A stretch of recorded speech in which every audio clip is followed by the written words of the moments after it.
ये तो हारून साहब इमरान खान साहब ने वाज़ेह कर दिया, मुल्क के अंदर जिनको बड़ा हम समझते थे कि उनकी बड़ी आवाज़ें हैं, सेन वॉइसेस भी कहते थे, मगर ऐसा महसूस होता है कि अफवाहें गर्दिश कर रही हैं। क्या पाकिस्तान के खिलाफ कोई आलमी साजिश हो रही है?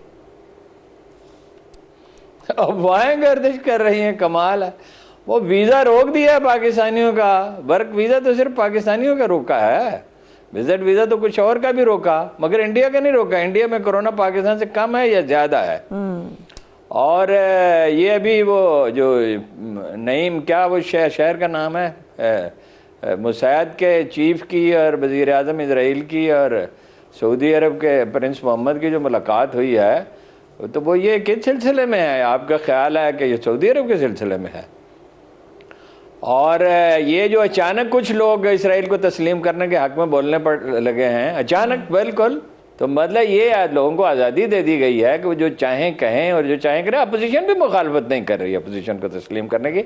आपने देखा है कि कोई अपोजिशन लीडर ने कहा हो कि हम इस पे स्टैंड लेंगे? अपोजिशन लीडर और तो हर चीज़ पे स्टैंड लेने के लिए तैयार है, यानी पैरोल पे तो, और यानी इतना हंगामा करने के लिए तैयार है। खाना अच्छा नहीं मिला इस पे तो आपने देखा किसी अपोजिशन लीडर को?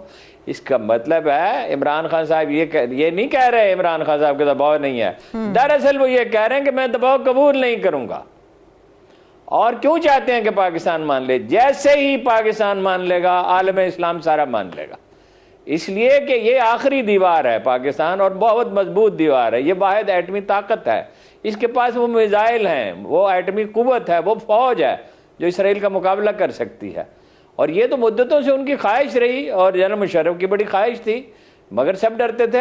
और इमरान खान साहब एक बात बहुत अच्छी तरह जानते हैं, और हम सब जानते हैं, जिस हुकूमत ने इसराइल को तस्लीम किया, जिस हुक्मरान को वो रहेगा नहीं।